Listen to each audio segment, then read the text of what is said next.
তো আমরা এখন এই ভিডিওতে আলোচনা করব একাদশ শ্রেণীর প্রথম অধ্যায় রসায়ন বিজ্ঞানের প্রাথমিক ধারণা। এই অধ্যায়ের অন্তর্গত একটি গুরুত্বপূর্ণ বিষয় দ্রবণের গাঢ়ত্ব প্রকাশের বিভিন্ন পদ্ধতি। যদিও আমি একটি ভিডিওতে দ্রবণের গাঢ়ত্ব প্রকাশের বিভিন্ন পদ্ধতির যে সংজ্ঞা রয়েছে সেটি নিয়ে আলোচনা করছি, তো এই ভিডিওতে আমরা সেই বিভিন্ন পদ্ধতিতে কিভাবে গাঢ়ত্ব নির্ণয় করা হয় সেই ফর্মুলাগুলো নিয়ে আলোচনা করব। তো প্রথম পদ্ধতি ওজনগত শতকরা মাত্রা, যাকে সংক্ষেপে W/W% বলা হয়। তো সেখানে আমরা কিভাবে নির্ণয় করব? W/W = দ্রাবের ভর গ্রাম এককে দ্রবণের ভর গ্রাম এককে ইন্টু 100। তাহলে আমরা ওজনগত শতকরা মাত্রা কিভাবে নির্ণয় করব? দ্রাবের ভর গ্রাম এককে বাই দ্রবণের ভর গ্রাম এককে ইন্টু 100। এই ফর্মুলার সাহায্যে আমরা ওজনগত শতকরা মাত্রা সহজেই নির্ণয় করতে পারব। দ্বিতীয় পদ্ধতি ওজন আয়তনগত শতকরা মাত্রা, যেটাকে সংক্ষেপে W/V শতকরা মাত্রা বলা হয়। তাহলে আমরা কিভাবে নির্ণয় করব W/V? W/V = দ্রাবের ভর গ্রাম এককে দ্রবণের আয়তন ml এককে ইন্টু 100। এইভাবে করে আমরা W/V শতকরা মাত্রা নির্ণয় করতে পারব এই ফর্মুলার সাহায্যে। 3 নম্বর পদ্ধতি আয়তনগত শতকরা মাত্রা, যেটাকে আমরা সংক্ষেপে V/V শতকরা মাত্রা বলতে পারি। সেটা কিভাবে বের করতে হবে? V/V = দ্রাবের আয়তন ব্র্যাকেটে হচ্ছে ml, অর্থাৎ দ্রাবের আয়তন ml এককে বা এই দ্রবণের আয়তন ml এককে ইন্টু 100। এবার 4 নম্বর পদ্ধতি গ্রাম প্রতি লিটার মাত্রা। এখানে আমরা কিভাবে নির্ণয় করব? গ্রাম প্রতি লিটার মাত্রা সমান দ্রাবের ভর গ্রাম এককে বাই দ্রবণের আয়তন ml এককে ইন্টু 1000। এগুলো কিন্তু 100 দিয়েছিল, এটা হচ্ছে 1000 দিয়ে, যেহেতু শতকরা মাত্রা সেই জন্য 100 ব্যাপারটা এসছে। এটা হচ্ছে লিটার, সেই জন্য 1000 এসছে। তারপরের পদ্ধতি মোলারিটি, ব্র্যাকেটে হচ্ছে বড় হাতের M। মোলারিটিকে ইংরেজি বড় হাতের M দিয়ে প্রকাশ করা হয়। M = W2 ব্র্যাকেটে হচ্ছে G অর্থাৎ গ্রাম এককে into 1000 by M2 into V ব্র্যাকেটে হচ্ছে ml অর্থাৎ ml এককে। W2 হচ্ছে দ্রাবের ভর গ্রাম এককে, M2 হচ্ছে দ্রাবের গ্রাম আণবিক ভর, V হচ্ছে দ্রবণের আয়তন ml এককে। তো এই ফর্মুলাটি ব্যবহার করে আমরা দ্রবণের মোলারিটি নির্ণয় করব। দ্রবণের নর্মালিটি যেটাই বলো না কেন, সেটাকে আমরা ইংরেজি বড় হাতের N দিয়ে প্রকাশ করব। নর্মালিটি ব্র্যাকেটে N সমান W2 ব্র্যাকেটে G অর্থাৎ গ্রাম এককে into 100 by E into V ব্র্যাকেটে ml। এখানে W2 কি বোঝাচ্ছে? W2 বোঝাচ্ছে দ্রাবের ভর গ্রাম এককে, E বোঝাচ্ছে দ্রাবের গ্রাম তুল্যাঙ্ক ভার, V হচ্ছে দ্রবণের আয়তন ml এককে। এবার মোলারিটি আর নর্মালিটির মধ্যে একটি সম্পর্ক আছে, যার থেকে আমরা সহজেই নর্মালিটিকে নর্মালিটিতে পরিণত করতে পারবো। সেই ফর্মুলাটি হলো N = X × M। এখানে Xটা কি বোঝায়, Nটা কি বোঝায়, Mটা কি বোঝায়?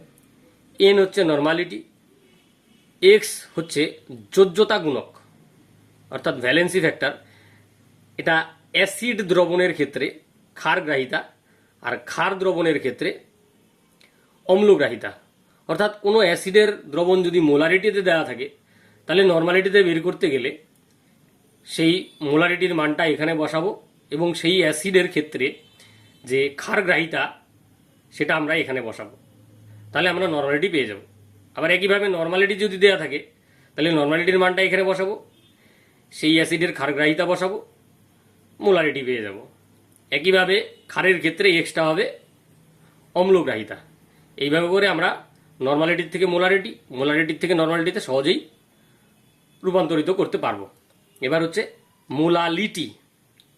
তো মোলালিটিকে ইংরেজি ছোট হাতের এম দিয়ে প্রকাশ করা হয়। মোলারিটিকে ক্যাপিটাল এম, মোলালিটিকে স্মল এম। এটা কিভাবে নির্ণয় করব?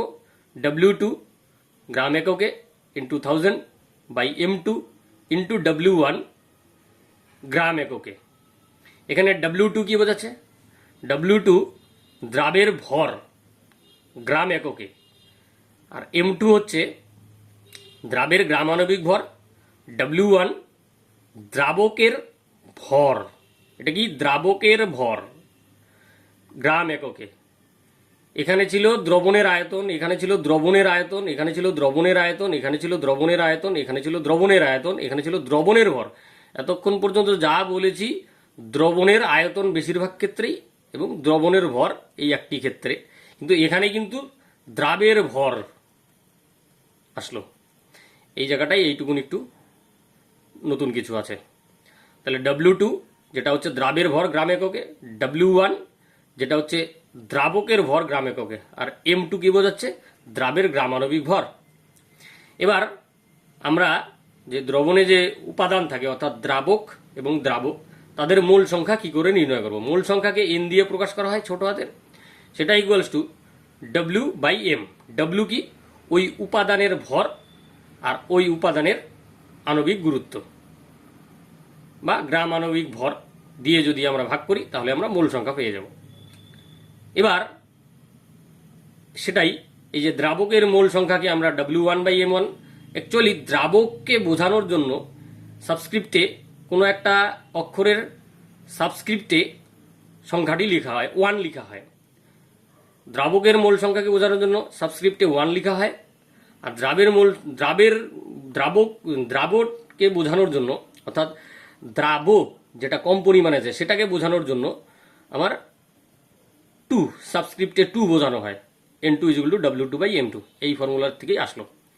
এবার হচ্ছে মোল ভগ্নাংশ, দ্রাবের মোল ভগ্নাংশ। তাহলে দ্রাবের মোল ভগ্নাংশ যেহেতু বলছি, তাহলে এখানে সাবস্ক্রিপ্টে 2 আসবে। সেটা বের করার নিয়ম কি? ওই দ্রবণের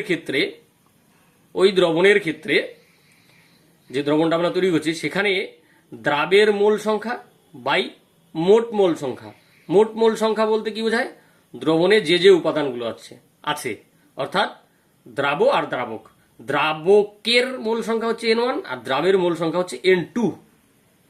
একইভাবে যদি আমরা দ্রাবকের মোল ভগ্নাংশ বোঝাতে চাই তাহলে X সাবস্ক্রিপ্টে 1 equals to N1 by N1 plus N2, যেখানে N1 হচ্ছে দ্রাবকের মোল সংখ্যা আর N2 হচ্ছে দ্রাবের মোল সংখ্যা।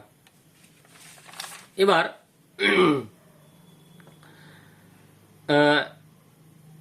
আরেকটি পদ্ধতি নয়, এখানে হচ্ছে আমরা যে বিভিন্ন মাত্রার দ্রবণ আছে সেই বিভিন্ন মাত্রার দ্রবণের মধ্যে আমরা আবার জল যোগ করতে পারি, বা কোনো একটা ক্ষেত্রে সেই দ্রবণটা আরেকটা দ্রবণের সঙ্গে বিক্রিয়া করলো, তার ফলে ফাইনালি যে মাত্রা দাঁড়াচ্ছে, দ্রবণের মাত্রা বা আয়তন দাঁড়াচ্ছে, তাদের মধ্যে যে সম্পর্ক সেই সংক্রান্ত বিষয়গুলি। অ্যাকচুয়ালি এটা হচ্ছে অ্যাসিড। মূলত এখান থেকে যে অঙ্কগুলো আমরা মানে এই অংশটার থেকে যে গাণিতিক সমস্যাগুলো আসে সেগুলো মূলত অ্যাসিড আর ক্ষারের বিক্রিয়া। অ্যাসিডকে লঘু করলাম বা ক্ষারকে লঘু করলাম, সেই ব্যাপারগুলোর ক্ষেত্রে যে ফর্মুলাগুলো আমরা ইউজ করব। একটু ভালো করে যদি ফর্মুলাগুলো লক্ষ্য করা যায় তাহলে ঠিক অঙ্কটা পড়লেই বোঝা যাবে যে আমরা কোন ফর্মুলাটা ইউজ করব। এখানে খুব সুন্দরভাবে ব্যাপারটাকে আমার বলা আছে কি, যেমন একটা দ্রবণ নিলাম, সেই দ্রবণের আয়তন যদি V1 হয়, অর্থাৎ একটা গ্লাস ধরলাম, একটা গ্লাসের মধ্যে বা একটা বিকারের মধ্যে কিছু দ্রবণ আছে, সেই দ্রবণের আয়তন যদি V1 হয় এবং দ্রবণের মাত্রা যদি S1 হয়, অর্থাৎ মাত্রা মানে গাঢ়ত্ব যদি S1 হয়, তারপরে আমি ওই দ্রবণটার মধ্যে বাইরে থেকে একটুখানি জল যোগ করলাম, অর্থাৎ দ্রবণটি লঘু হয়ে গেল, অর্থাৎ আয়তন পরিবর্তন হয়ে V2 হবে। যখনই আয়তন পরিবর্তন হবে তাহলে মাত্রাও চেঞ্জ হবে। ধরলাম সেই মাত্রা যদি S2 হয়, তাহলে এক্ষেত্রে আমি যে ফর্মুলাটি ইউজ করব V1S1 ইকুয়ালস টু V2S2। তো এই ফর্মুলাটি যখন আমরা ব্যবহার করব তখন নিশ্চয়ই সেই প্রশ্নের মধ্যে যে কোনো তিনটি দেওয়া থাকবে, হয় দেওয়া থাকতে পারে V1S1 এবং তার সঙ্গে V2S2 বের করতে হতে পারে, অথবা V1S1 দেওয়া আছে তার সঙ্গে S2 দেওয়া আছে, V2 বের করা থাকতে পারে। যে কোনো তিনটি দেওয়া থাকবে, যে কোনো একটি বের করতে হবে। তাহলে V1 কি জল মেশানোর আগে আয়তন, আর S1 হচ্ছে জল মেশানোর আগে মাত্রা, আর V2 হচ্ছে জল মেশানোর পরে মাত্রা, আর S2 হচ্ছে জল মেশানোর পরে মাত্রা। এই তখন আমরা এই ফর্মুলাটি ইউজ করব, করে আমাদের যেটা দরকার সেটা আমরা বের করব। এবার যদি এমন হয় যে একটি দ্রবণ আছে যার আয়তন V1 এবং মাত্রা S1, তার সঙ্গে আরেকটি দ্রবণ মিশ্রিত করা হলো একই পদার্থের, ধরি NaCl এর দ্রবণ একটি বিকারে আছে, সেখানে আয়তন V1 এবং মাত্রা S1, আবার আরেকটি বিকারের মধ্যে V1 আয়তনের S2 মাত্রার একটা দ্রবণ আছে, দুটিকে মিশিয়ে দেওয়া হলো।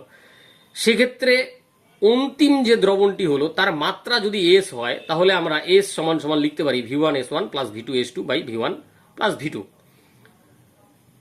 একইভাবে যদি আমরা এরকম একটা নিই যে V1 আয়তনের M1 মাত্রা, M1 এখানে মাত্রাটা উল্লেখ করে দিচ্ছি মোলারিটিতে, মাত্রা বা গারত্বে মোলারিটিতে। তাহলে V1 আয়তনের M1 মাত্রার একটি দ্রবণ V2 আয়তনের M2 মাত্রার আরেকটি দ্রবণের সঙ্গে যদি সম্পূর্ণরূপে বিক্রিয়া করে, বিক্রিয়াটা এরকম ধরলাম, ওই A পদার্থের দ্রবণ আর B পদার্থের দ্রবণ, A পদার্থের দ্রবণের N1 মোল, B পদার্থের দ্রবণের N2 মোল পরস্পর সম্পূর্ণরূপে যদি বিক্রিয়া করে বিক্রিয়াজাত পদার্থ উৎপন্ন করে, তাহলে আমরা এই ফর্মুলা ইউজ করতে পারবো M1 V1 by N1 equals to M2 V2 by N2। তাহলে আমরা কি দেখতে পাচ্ছি যে এইভাবে যদি বিক্রিয়া করাবো, V1 আয়তনের M1 মাত্রার একটি দ্রবণ V2 আয়তনের M2 মাত্রার আরেকটি দ্রবণ, অবশ্যই সেখানে যে পদার্থগুলো আছে, যে পদার্থের দ্রবণ, সেগুলো আলাদা আছে। এভাবে যদি বিক্রিয়া করে সম্পূর্ণরূপে, তাহলে আমরা এই ফর্মুলাটি ইউজ করব M1 V1 by N1 M2 V2 by N2। সেই N1 আর N2 কিন্তু আমার বিক্রিয়ার যে সমীকরণ সেখান থেকে আমরা পেয়ে যাব। এবার যদি এমন হয় যে আমরা যখন মেশাচ্ছি তখন মাত্রাটা যদি নর্মালিটিতে করি, অর্থাৎ V1 আয়তনের N1 মাত্রার দ্রবণ V2 আয়তনের N2 মাত্রার দ্রবণের সঙ্গে সম্পূর্ণরূপে বিক্রিয়া করে, এবং বিক্রিয়াটার সমীকরণটি যদি এরকম হয় N1A প্লাস N2B থেকে বিক্রিয়াজাত পদার্থ উৎপন্ন হচ্ছে, তাহলে আমরা N1 V1 equals to N2 V2 এই সমীকরণটি ব্যবহার করতে পারবো। তাহলে কিন্তু আমরা প্রশ্নর মধ্যে যদি যেরকম ব্যাপারটা দেখব, যেটা এই ফর্মুলাগুলোর সাথে ম্যাচ করবে, সেই ফর্মুলাটা আমরা ইউজ করব। যখন দেখছি যে বিক্রিয়া করছে, সেটা নর্মালিটিতে দেওয়া আছে, তাহলে এই ফর্মুলাটা, বিক্রিয়া করছে মোলারিটিতে দেওয়া আছে, তাহলে এই ফর্মুলাটা, এবার মেশানো হচ্ছে একই পদার্থের দ্রবণ, তাহলে এই ফর্মুলাটা, এবার জল দিয়ে লঘু করছি, তাহলে এই ফর্মুলাটা। এইভাবে করে কিন্তু আমরা এই ফর্মুলাগুলো ব্যবহার করে বিভিন্ন জটিল গাণিতিক সমস্যাকে খুব সহজেই সমাধান করতে পারি। তো আজকে এইটুকুনি, ধন্যবাদ, সবাই ভালো থাকবে।